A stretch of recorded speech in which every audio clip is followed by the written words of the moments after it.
Masjid Manarul Ilmi di Komplek Pondok Pesantren Tunas Ilmu di Desa Kedungwuluh Purbalingga ini.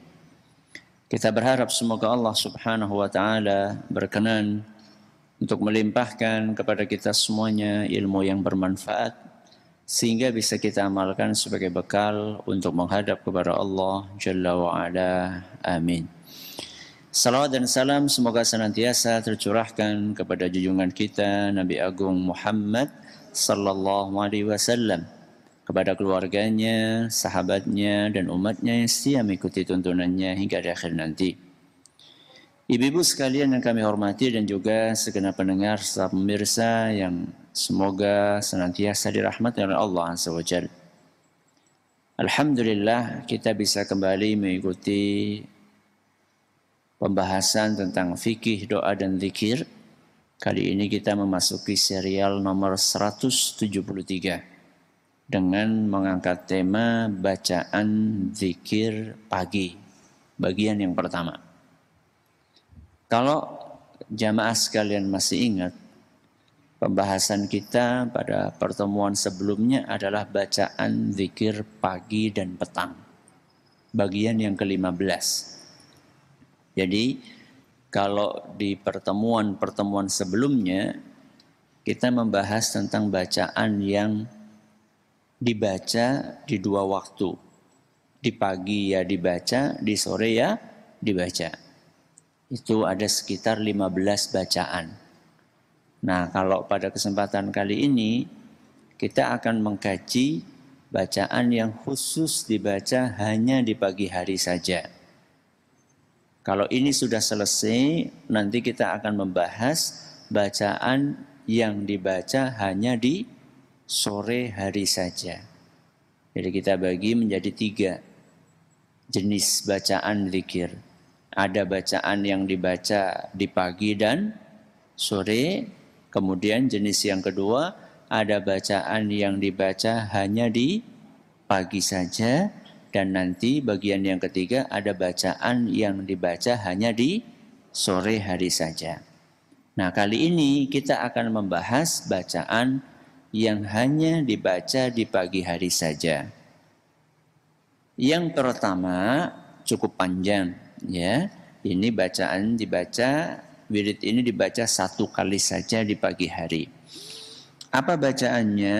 Adalah asbahna wa asbahal mulku lillah walhamdulillah la ilaha illallah wahdahu la syarikalah lahul mulku wa lahul hamdu wa huwa ala kulli syai'in qadir.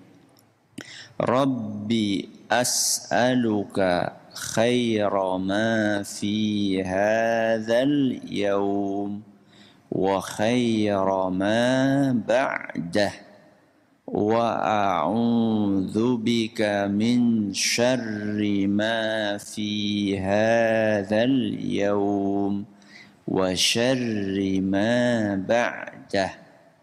Rabbi a'udzu bika minal kasali wa su'il kibar. Rabbi a'udzu bika min adzabin finnari wa adzabin fil qabr. Ayo sama-sama 1, 2, 3. Asbahna wa asbahal mulku lillah walhamdulillah la ilaha illallah wahdahu la syarikalah lahul mulku wa lahul hamdu wa huwa ala kulli syai'in qadir.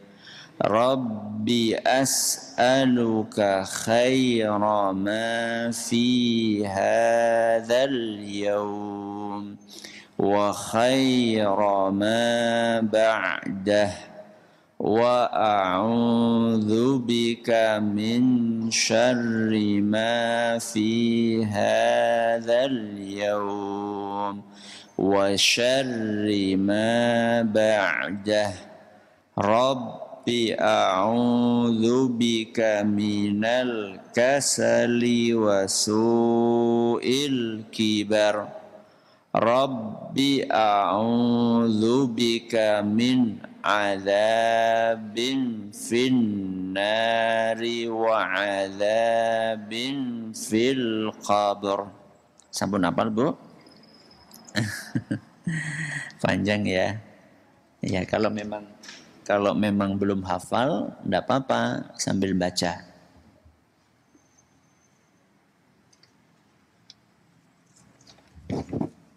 Sambil baca tulisan ini enggak apa-apa.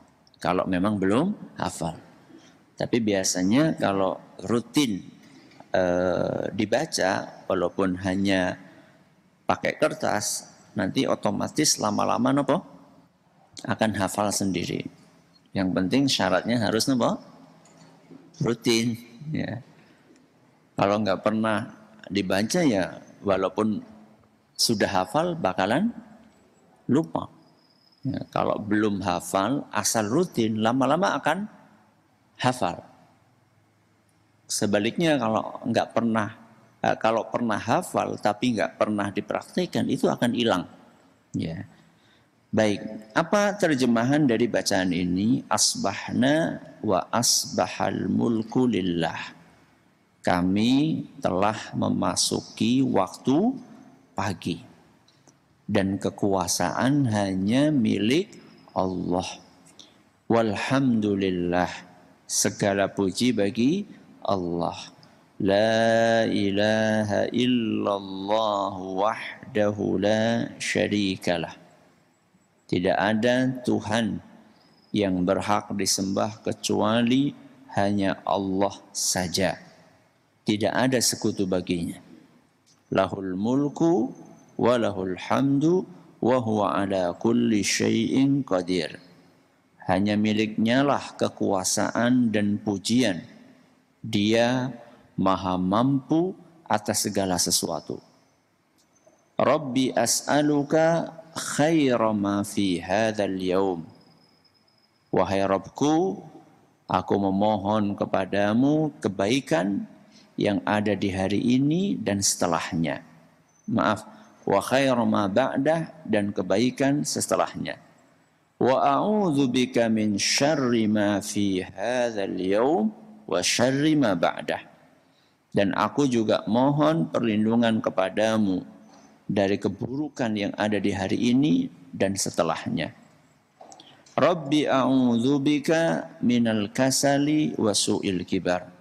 Wahai Rabbku, aku memohon perlindungan kepadamu dari kemalasan dan keburukan di hari tua. Rabbi a'udzubika min adzabin fin nari wa adzabin fil qabr. Wahai Rabbku, aku memohon perlindungan padamu dari azab di neraka dan azab di kuburan. Ini terjemahan dari bacaan tadi.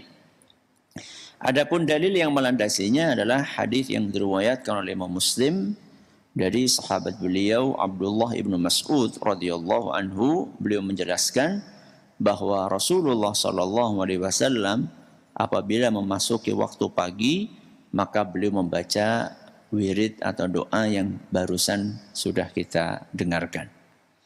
Nah, sekarang kita memasuki tentang kandungan yang ada di dalam wirid ini. Wirid yang tadi kita dengarkan itu luar biasa. Pertama, di dalam wirid ini kita diajari bagaimana seharusnya etika dalam berdoa. Bagaimana etika dalam berdoa? Salah satunya doa tersebut kita awali dengan tawassul. Apa Bu? Tawassul. Tawassulnya bagaimana? Kita awali doa yang akan kita panjatkan itu dengan pujian kepada Allah. Napa Bu? Pujian. Jadi sebelum berdoa, sebelum meminta, kita memuji Allah dulu. Bagaimana cara memujinya? Di dalam wirid itu kita diajari memujinya dengan dua cara. Yang pertama, kita mengaku atas nikmat yang Allah berikan kepada kita. Ini yang pertama. Mengakui nikmat. Yang kedua, pujiannya adalah kita mengakui keagungan Allah. Jadi asbahna wa asbahal mulku lillah. Ini di situ diawali doanya dengan memuji Allah. Ada dua cara kita memuji. Yang pertama, kita mengaku bahwa nikmat Allah itu sangat banyak kepada kita. Salah satunya asbahna. Asbahna itu artinya kami telah memasuki waktu pagi. Apakah menjumpai waktu pagi itu nikmat? Nikmat atau bukan, Bu? Nikmat. Ketika kita menjumpai waktu pagi, berarti kita masih dikasih oleh Allah umur. Berarti kita masih diberi kesempatan oleh Allah untuk bisa bernafas. Apakah ada orang-orang yang oleh Allah tidak diberi kesempatan untuk menjumpai waktu pagi? Ada atau tidak? Banyak. Pernah panjenengan buka WA pagi-pagi ada berita duka? Pernah? Pernah. Sudah wafat Pak D kita, Bu D kita, Pak L kita, teman kita. Tadi malam jam 3. Tadi malam jam 12. Tadi menjelang subuh. Berarti kan mereka nggak sempat ketemu dengan waktu pagi. Kulo dan jenengan diberi kesempatan oleh Allah untuk bertemu waktu pagi. Iya, alhamdulillah. Kita diberi kesempatan oleh Allah untuk ketemu dengan pagi hari. Bisa menghirup segarnya udara pagi. Bisa menikmati cerahnya suasana pagi. Bisa mendengar burung-burung yang berkicau di pagi hari. Bisa melihat hijaunya sawah, pepohonan, warna-warninya bunga di pagi hari tersebut. Inilah nikmat. Sebelum kita meminta kepada Allah, kita akui dulu. Asbahna. Kita telah menjumpai waktu pagi. Ini adalah pujian yang pertama. Memuji Allah atas karunia yang Allah berikan kepada kita. Berikutnya, pujian itu bentuknya adalah kita mengakui keagungan Allah. Karena Allah itu maha agung, makanya layak dan pantas untuk kita puji. Apa saja keagungan Allah di sini, di dalam bacaan tadi banyak disebutkan. Wa asbahal mulku lillah. Kekuasaan itu hanya milik Allah. Ini keagungan namanya. Jadi kita mengakui bahwa kekuasaan mutlak itu hanya milik Allah. Adapun manusia, kekuasaan mereka itu sangat terbatas. Terbatas apanya, Bu? Terbatas waktunya, terbatas tempatnya, ya, terbatas segalanya. Presiden berapa tahun, Bu, berkuasa? Berapa tahun? 5 tahun. Satu periode. Kalau mau diperpanjang, tambah 5 tahun lagi. Berapa tahun? 10 tahun. Setelah itu, sudah. Dulu itu saat ada presiden seumur hidup. Ada atau tidak? Ada di beberapa negara presiden seumur hidup. Terbatas enggak itu? Terbatas enggak? Ya tetap terbatas. Terbatas dengan apa? Usianya. Begitu meninggal, selesai. Kalau Allah enggak seperti itu. Kekuasaannya mutlak. Wa asbahal mulku lillah. Kemudian kita puji Allah. Walhamdulillah. Segala puji hanya milik Allah. La ilaha illallah wahdahu la syarikalah.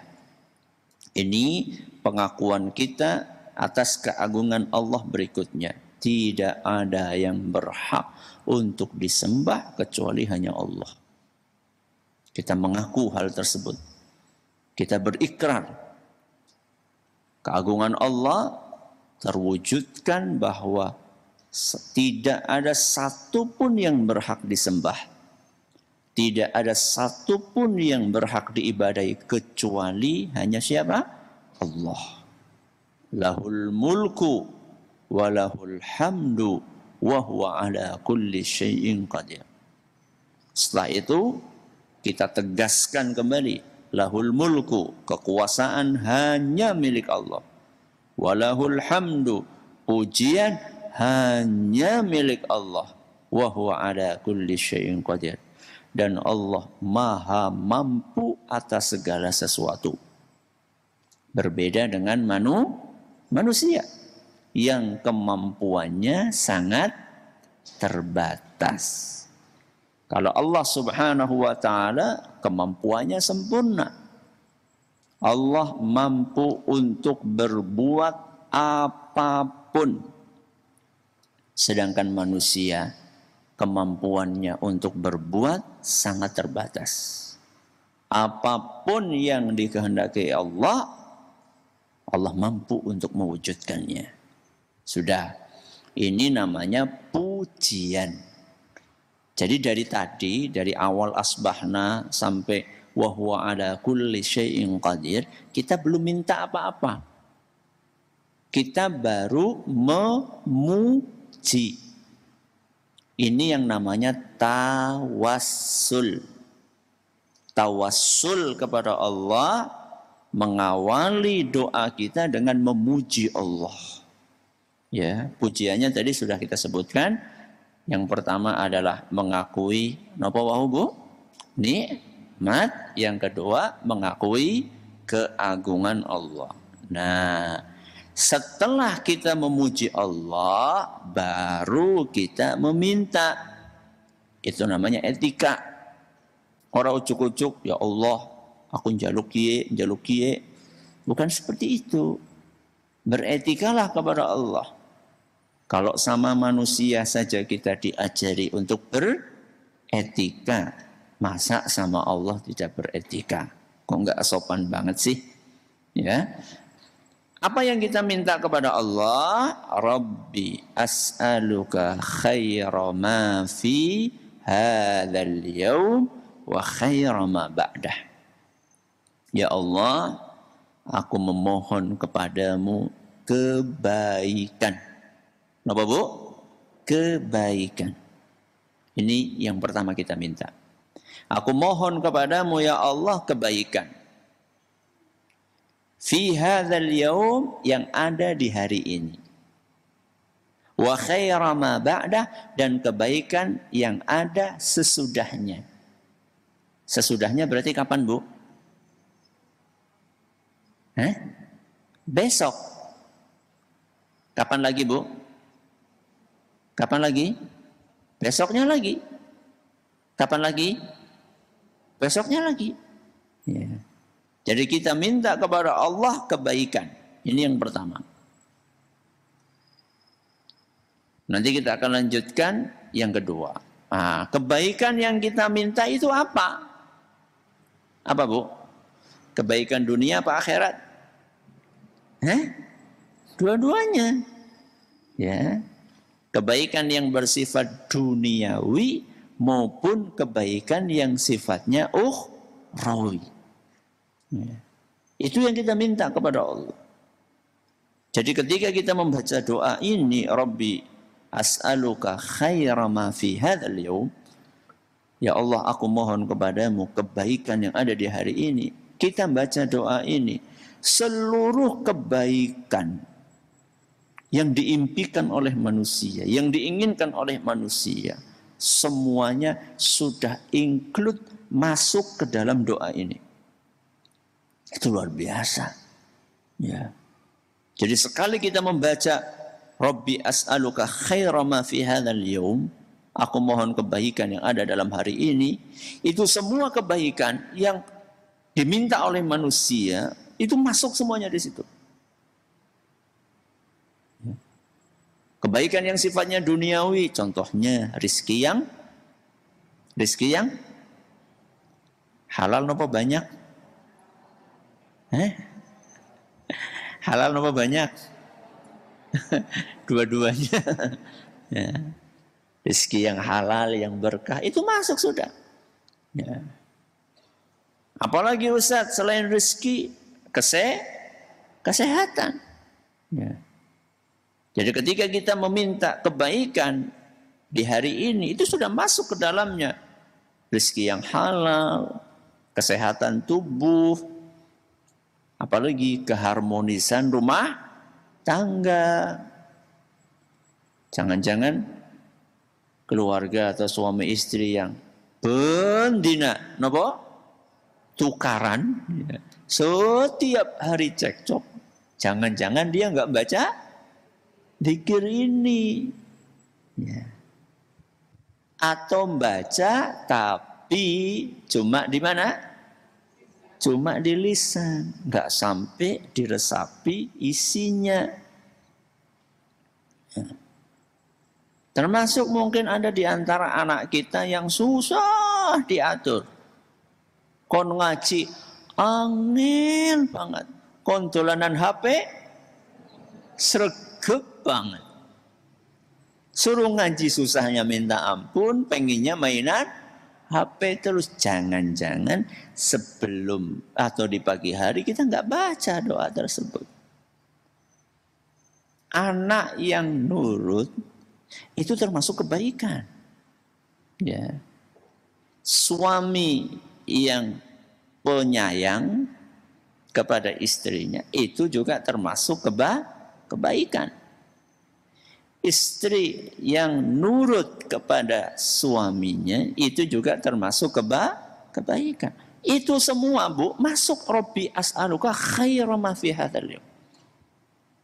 Itu kita baru bahas tentang kebaikan yang sifatnya duniawi. Kebaikan yang sifatnya ukhrawi, masuk juga di situ. Contoh misalnya ilmu yang bermanfaat. Ya. Mudah-mudahan hadirnya panjenengan ke sini, ya, itu salah satu efek dari doa yang kita panjatkan tadi pagi. Ya, tadi pagi kita minta Rabbi as'aluka khaira ma fi hadzal yaum. Aku mohon kebaikan di hari ini, salah satunya ilmu yang bermanfaat. Panjenengan tergerak hatinya untuk datang ke sini dengan harapan mudah-mudahan mendapatkan ilmu yang bermanfaat. Ya.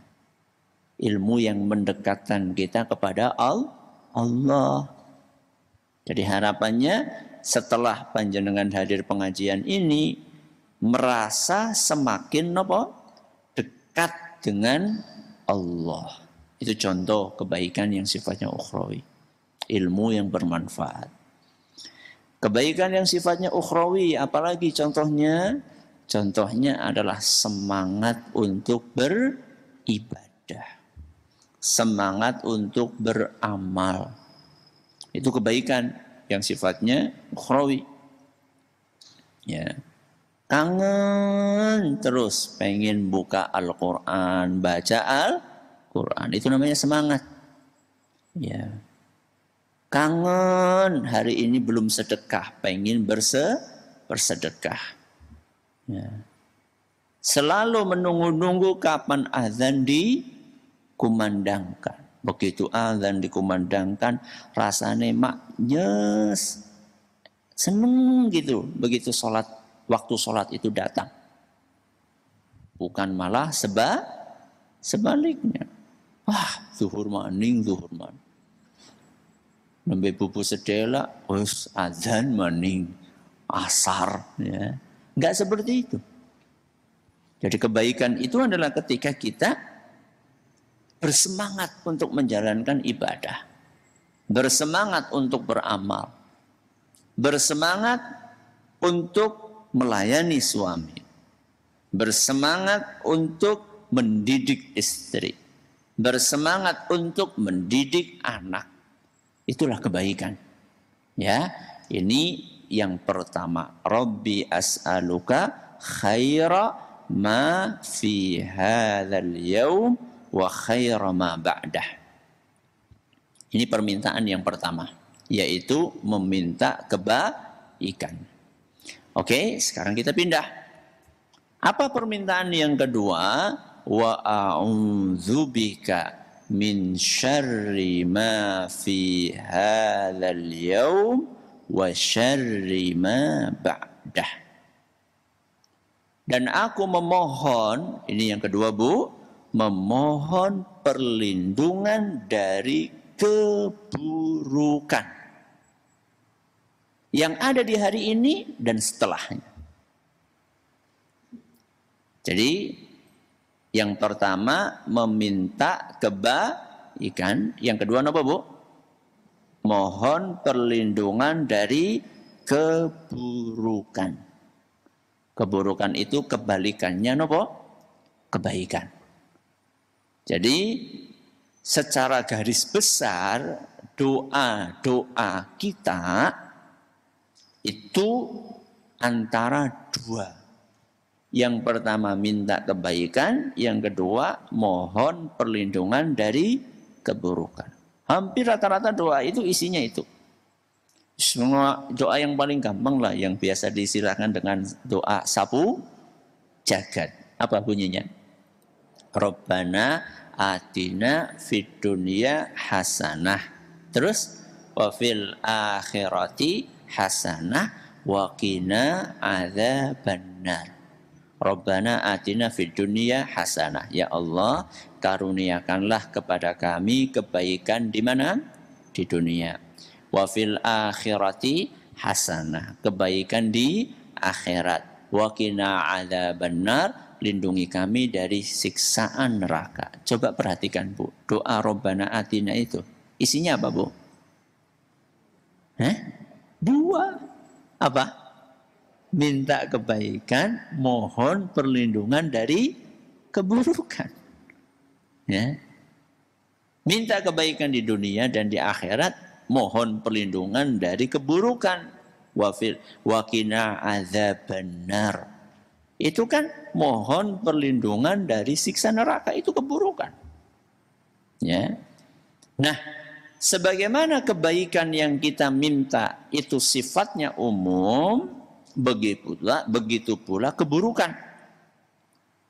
Kita memohon perlindungan kepada Allah dari segala jenis keburukan. Entah itu keburukan yang ada di dunia maupun keburukan yang ada di mana? Di akhirat. Keburukan yang ada di dunia contohnya apa? Keburukan yang ada di akhirat contohnya apa? Dikasih contoh sama Allah dalam doa ini. Contoh keburukan di dunia, Rabbi a'udzubika minal kasali wa su'il kibari. Dikasih contoh sama Nabi SAW dua. Keburukan di dunia itu contohnya al-kasal. Apa Bu al-kasal? Malas. Wasu'il kibar, dan kejelekan masa tua. Kita bahas satu persatu. Contoh yang pertama, keburukan di dunia adalah malas. Malas itu beda dengan tidak mampu. Apa Bu? Malas beda dengan tidak mampu. Kalau ada orang tidak mampu untuk membayar zakat karena memang hartanya nggak cukup, belum sampai nisab, apakah orang ini tercela atau tidak? Tercela atau tidak Bu? Tidak.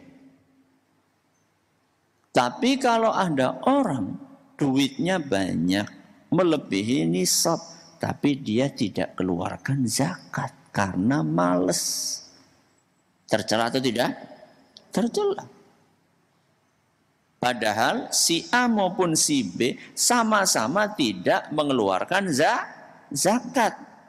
Kenapa si A enggak tercela, si B tercela? Karena si A tidak mengeluarkan zakat karena apa?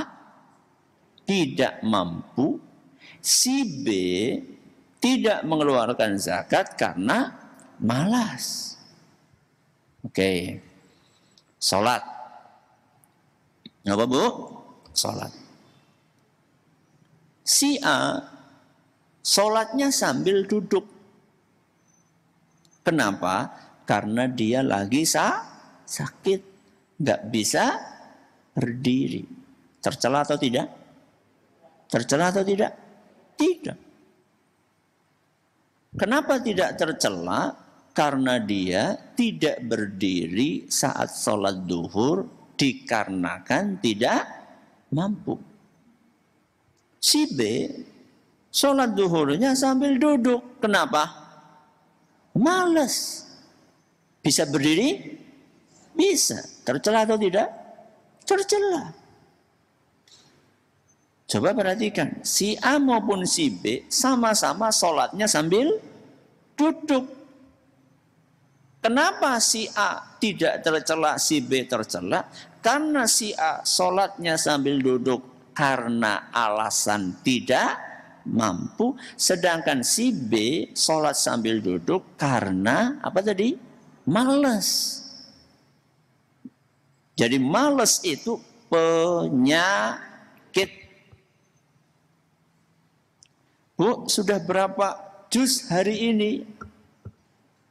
Juz apa Ustaz? Melon apa? Bisa baca? Bisa. Kenapa nggak baca? Sibuk. Sibuk apa? Medsos. Sibuk buka WA. Sibuk buka FB. Sibuk baca status orang. Ada sebagian orang itu keponya dahsyat, Bu. Kenapa? Kepo. Pengen tahu. Bayangkan, Bu. Orang yang ada di grup WA. Satu grup itu kan isinya bisa sampai puluhan orang. Bahkan ada yang sampai ratusan. Ada sebagian orang telaten buka status WA semua anggota grup. Dan kadang-kadang satu anggota grup itu statusnya nggak cuma satu. Sehari dia bisa pasang status berapa? 10 status. Tutulan jenang, tutulan cilok, tutulan sobek. Itu semuanya dibukain. Astagfirullah. Sudah berapa juz hari ini dibaca? Oh ya sempat-sempatnya buka statusnya orang satu persatu. Kepo, pengen tahu. Ya. Apa yang dilakukan oleh orang lain, apa yang diucapkan oleh orang lain, apa yang dialami oleh orang lain, untuk apa? Oh berarti kita nggak boleh bermedsos, boleh, tapi kan seperlunya. Jangan sampai gara-gara kita bermedsos itu, akhirnya kita jadi nggak membaca pesan-pesan Allah. Kalau WA itu kan pesannya siapa, Bu? Pesannya siapa, Bu, WA itu? Pesan-pesannya manusia. Apa yuk pesannya manusia itu lebih penting daripada pesannya Allah? Kalau pesannya manusia ada di WA, kalau pesannya Allah ada di mana, Bu? Al-Quran. Apa sampai saking kita sibuknya membaca pesan manusia sampai kita lupa membaca pesan-pesan yang Allah sampaikan dalam Al-Quran? Males. Ya. Makanya untuk mengkikis penyakit malas itu salah satunya pagi-pagi kita membaca Rabbi a'udzubika minal kasali. Ya Allah, aku mohon kepadamu, lindungi aku dari penyakit malas. Baca ini. Dengan izin Allah, kalau kita baca doa ini, kita akan dilindungi oleh Allah dari penyakit yang satu ini. Ya. Penyakit yang membuat sebagian orang di kamar terus, nyekel HP terus. Ya. Sampai pekerjaan-pekerjaan yang lainnya terbengkalai. Bagaimana kita melawannya? Baca. Rabbi a'udzubika minal kasali. Apalagi contoh yang lainnya, wasu'il kibar. Apa itu su'il kibar? Su'il kibar adalah keburukan di masa tua. Apa Bu? Keburukan di masa tua. Pertanyaan saya, apakah masa tua itu buruk? Masa tua buruk atau tidak? Tidak. Tergantung masa tuanya seperti apa. Makanya di sini dikatakan su'il kibar, keburukan di masa tua. Keburukan di masa tua dicontohkan oleh para ulama adalah pikun. Apa Bu? Pikun. Ya. Aku sholat duhur apa urung ya? Padahal masih pakai rukuh. Masih pakai ruku, baru selesai sholat. Pikun. Ya. Apa mungkin Ustadz ada orang sampai usia lanjut tapi nggak pikun? Mungkin? Mungkin atau tidak? Mungkin Bu. Dan banyak. Ya. Contohnya ada sebagian orang yang Masya Allah Bu, hafal Al-Quran. Dan dia rajin untuk mengulang hafalannya. Para ulama mengatakan, orang yang seperti ini kecil kemungkinan pikun. Ya. Kemungkinan kecil pikun. Kenapa? Karena otaknya terus apa? Bekerja. Otaknya terus bekerja. Bekerja apa, Bu? Mengingat Al-Quran. Sesuatu yang paling mulia untuk diingat ya Al-Quran. Ya. Kalau nginget-nginget utang gimana Bu? Yandian jadi orang pikun. Tapi kan yang diingat kan sesuatu yang nggak terlalu penting banget gitu loh. Berbeda dengan mengingat Al-Quran. Itu kan sesuatu yang luar biasa. Terbukti ada beberapa ulama yang usianya sampai bahkan mungkin di atas 100 tahun masih fresh. Ya. Kenapa? Karena otaknya bekerja terus. Ya. Biasanya orang yang pikun itu adalah orang yang nggak bekerja otaknya. Sudah otaknya nggak bekerja, fisiknya juga nggak bekerja. Setiap hari kerjaannya cuma duduk di atas kursi goyang.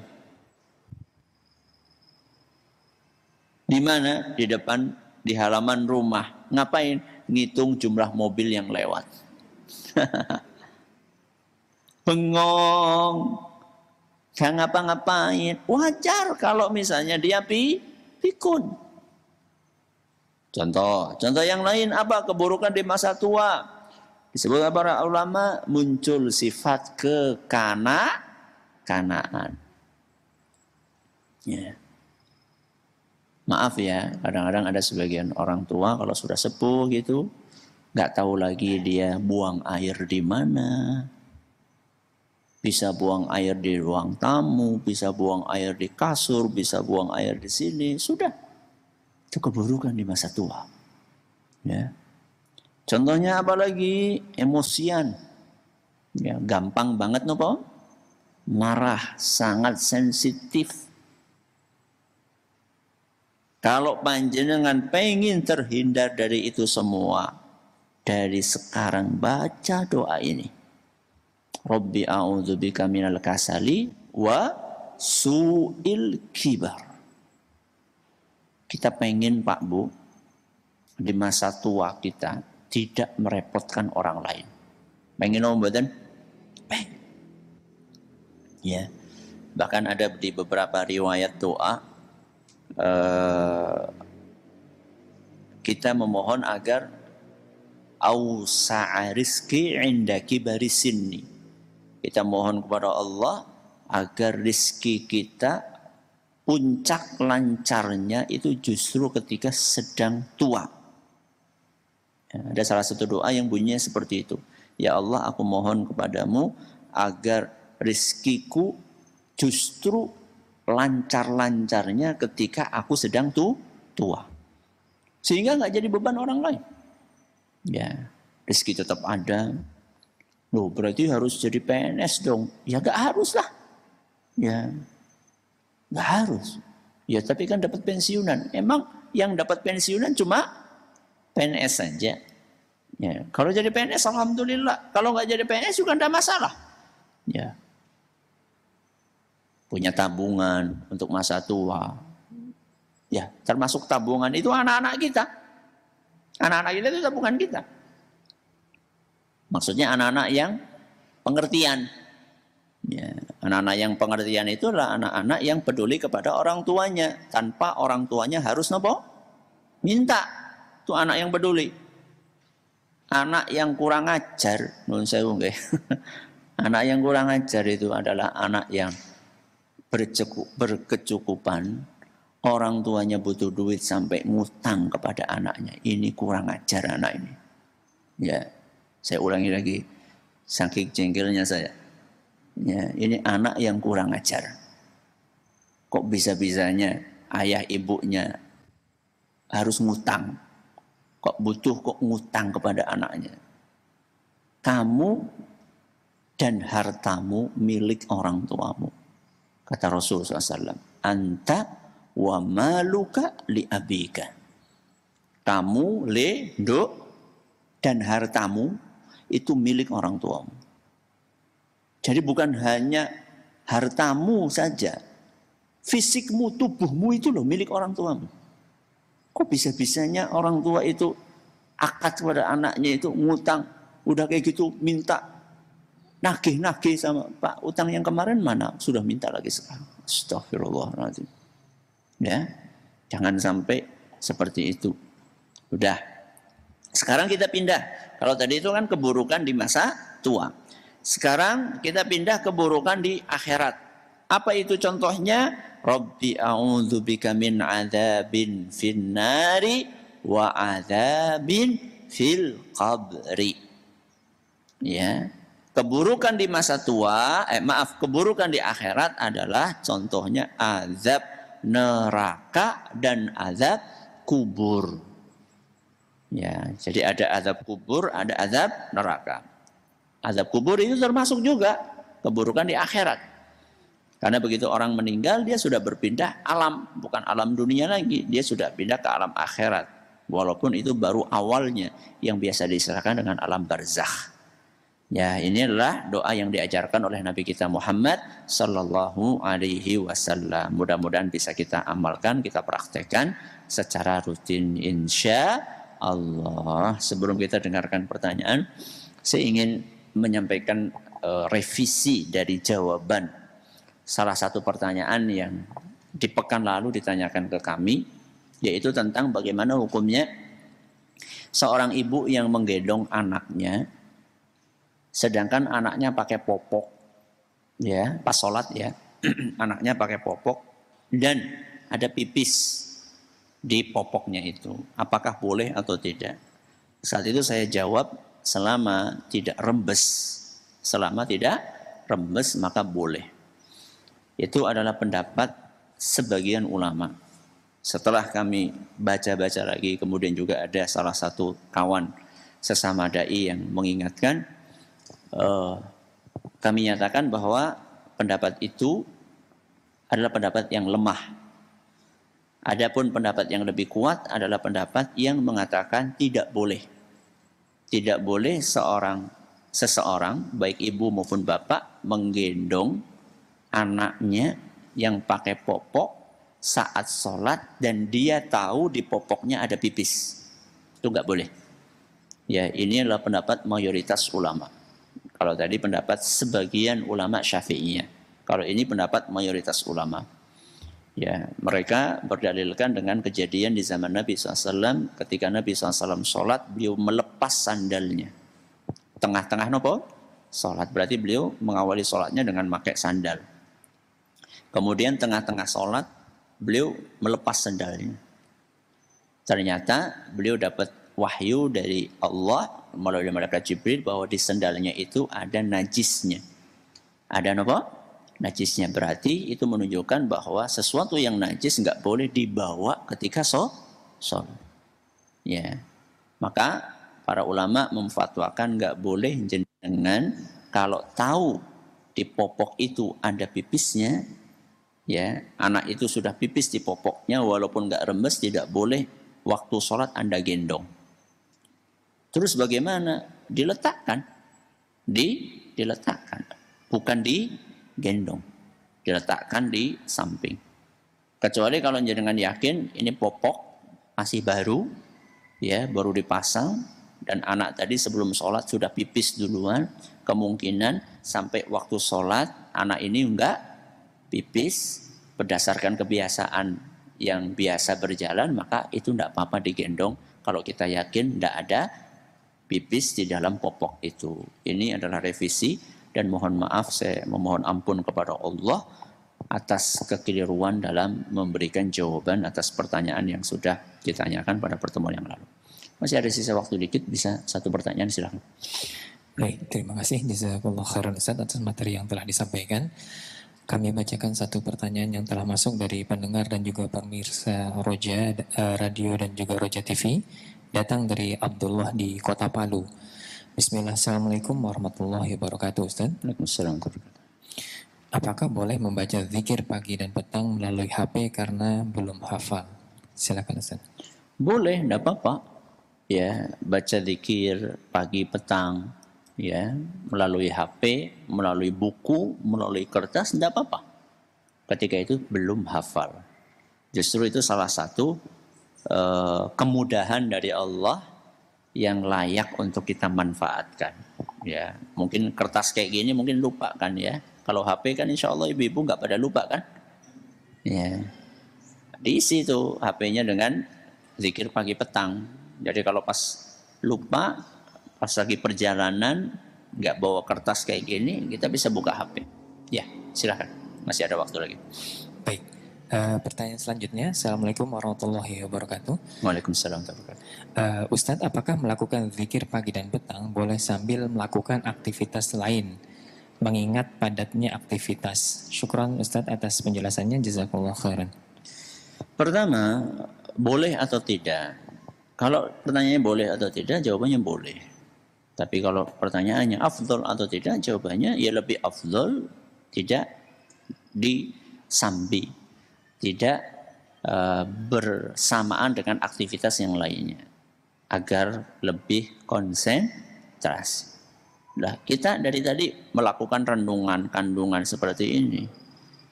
Kalau kita baca zikir ini sambil melakukan aktivitas yang lainnya, akan susah untuk merenungi isi kandungan yang kita baca.